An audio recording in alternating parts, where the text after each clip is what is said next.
Bismillahirrahmanirrahim. Assalamualaikum warahmatullahi wabarakatuh. Apa khabar anak-anak pelajar Seriti Raratul Salihin tahun 2 Umar? InsyaAllah hari ini kita akan teruskan pembelajaran kita bagi mata pelajaran akhlak. Okey, sebelum kita mula belajar, marilah sama-sama kita menadah tangan untuk membaca doa sebelum belajar. Bismillahirrahmanirrahim. Allahumma aftah alaina hikmataka wa anshur alaina min khazaini rahmatika ya arhamar rahimin. Amin. Okey, untuk hari ini kamu boleh buka buku akhlak tahun 2. Okey, contohnya macam tu, buku warna kuning. Okey, semua dah buat keluar. Okey, kemudian kamu boleh buka pada muka surat 31. Okey, ini contoh muka surat 31. Okey, hari ini kita akan mempelajari tajuk mematuhi peraturan sekolah. Okey, kita baca sama-sama. Mematuhi peraturan sekolah iaitu membiasakan diri dengan peraturan-peraturan sekolah. Bererti melatih diri untuk mematuhi peraturan sekolah. Oleh kerana itu, sangat perlu pelajar-pelajar mengetahui dan mematuhi peraturan sekolah, kerana hal tersebut merupakan satu tanda bahawa seseorang itu berbudi. Okey. Kemudian kita sambung, apabila pelajar-pelajar telah biasa patuh dengan peraturan sekolah, akan biasa pula mematuhi peraturan yang lain. Kemudian, jadual merupakan salah satu cara mendidik murid-murid untuk mematuhinya. Okey, dekat sini dia nak cerita kat kita, okey, antaranya peraturan-peraturan sekolah. Sebab apa kita perlu patuh kepada peraturan? Lagi-lagi peraturan sekolah. Kerana apa? Untuk nak latih diri kita supaya sentiasa berdisiplin.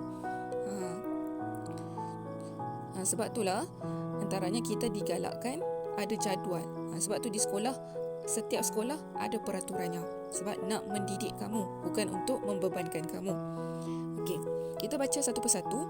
Peraturan-peraturan sekolah yang perlu dipatuhi antara lain-lain ialah, okey, dekat sini ada 9 peraturan yang mesti kamu patuhi. Ini ialah peraturan yang umum. Okey, ada 9. Okey, kita baca satu persatu. Okey, yang pertama, datanglah ke sekolah tepat pada waktunya. Okey, datang ke sekolah tepat pada waktunya ni maksudnya apa dia? Datang awal ke sekolah. Okey, iaitu kalau sekolah kita seelok-eloknya pukul 7.30 dah kena ada. Jangan main pukul 8. Okey. Kemudian melainkan ada alasan tertentu. Okey, kemudian yang kedua, membawa persiapan belajar sesuai dengan daftar pelajaran. Maksudnya kat sini dia nak bagi tahu kat kita.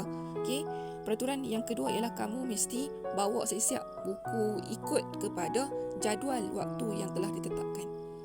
Bawa contoh hari Ahad ada subjek akhlak, ada subjek matematik. Bawa buku tu, jangan tak bawa. Okey, kemudian yang ketiga, ketika hendak masuk ke kelas, ke dalam kelas, ucaplah salam terlebih dahulu. Jadi antara adab ataupun peraturan lah. Okey, sebelum kita nak masuk kelas, digalakkan kita untuk bagi salam. Okey, kemudian yang keempat, simpan buku-buku dan alat-alat pada tempat yang disediakan. Okey, contohnya di sekolah kita ada perpustakaan. Jadi di mana kamu pinjam buku tu dan di mana kamu baca buku tu, maka letaklah semula kepada tempat yang disediakan, kepada tempat yang sepatutnya. Okey, kemudian yang kelima, duduk dengan tenang dan tertib. Jangan mengganggu teman. Peraturan yang kelima ni sangat penting. Okey, iaitu duduk di tempat kamu sendiri, duduk dalam keadaan yang tertib, yang sopan. Jangan berjalan merata dan jangan suka berlari selagi-lagi sewaktu guru sedang mengajar. Dan jangan pula kamu suka mengganggu kawan kamu. Okey. Kemudian yang keenam, tumpukan perhatian kepada pelajaran dan terangkan yang diterangkan oleh guru. Waktu dalam kelas, okey, kamu mestilah tumpu, fokus betul-betul apa yang guru ajar kepada kamu. Takut nanti tak faham. Sebab tu tumpukan perhatian merupakan peraturan di sekolah dan juga peraturan di dalam kelas. Okey, kemudian kita sambung lagi. Yang ketujuh, apabila hendak keluar daripada kelas, hendaklah meminta izin terlebih dahulu daripada guru. Okey, ini ialah adab semasa kita dengan guru dan juga merupakan adab ataupun peraturan kita di dalam kelas ataupun di sekolah. Okey, macam di sekolah kita, ustazah ada sediakan kad kebenaran untuk keluar ke tandas ataupun untuk keluar ke kelas. Jadi, ingat lagi tak, kad kita ada dua. Warna biru untuk lelaki, tali warna pink untuk perempuan.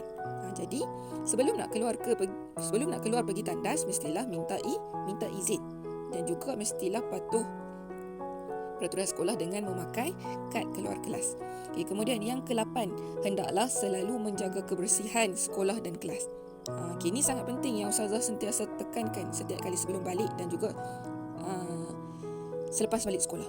Okey, contoh, sebelum kamu kita mula sesi pembelajaran, ustazah akan minta kamu bersihkan kelas. Begitu juga sebelum kita pulang, okey, ustazah akan minta kamu bersihkan kelas masing-masing.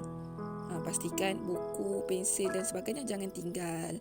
Okey, kemudian yang terakhir, menyelesaikan tugas dan kewajipan tepat pada waktunya. Okey, ini adalah sangat-sangat penting. Okey, bila mana ada ustazah bagi tugasan, mestilah selesai. Okey, sebab ini ialah kewajipan kamu sebagai seorang pelajar. Mesti selesaikan tugasan kamu pada tepat waktunya. Kalau ustazah kata nak latihan ataupun homework kerja rumah kamu pada hari sekian, kamu kena hantar pada hari tu. Kalau ustazah bagi tempoh 7 hari, jangan lebih pada tu.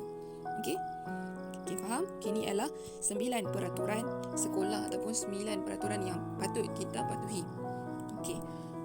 Okey, kemudian untuk tugasan ustazah nak minta kamu buku akhlak. Okey, ada sebahagian ada pada ustazah dan ada sebahagian ada pada kamu. Okey, bagi yang tak ada, boleh tulis dalam kertas dulu. Nanti bila buka sekolah, kita hanya tampal saja. Okey, apa yang kamu mesti buat? Okey, yang pertama, jangan lupa buku-buku tulis ataupun keluar kertas kamu, garis di sebelah kanan. Kemudian tulis hari Selasa, subjek akhlak, kemudian tarikh 22 hari bulan 6 2021. Kamu tulis tajuk dulu. Mematuhi peraturan sekolah. Lepas tulis tajuk, dah gariskan. Kemudian ini contoh cara nak tulis nota. Yang pertama, kamu kena tulis peraturan-peraturan sekolah yang perlu dipatuhi antara lain ialah, ini yang ustazah buat kotak ni, ke-99 ni kamu wajib salin dalam buku tulis. 1, 2, 3, 4, 5, 6, 7, 8, 9. Untuk nak buat nota ni tak kisah sama ada nak tulis macam ni ataupun nak buat awan ke, nak buat bunga ke, nak buat rumah ke, tak kisah. Janji tulis nota bagi cantik-cantik, kemudian hantar dekat ustazah. Itu sahaja daripada ustazah. Sekian, wabillahi taufiq wal hidayah. Wassalamualaikum warahmatullahi wabarakatuh.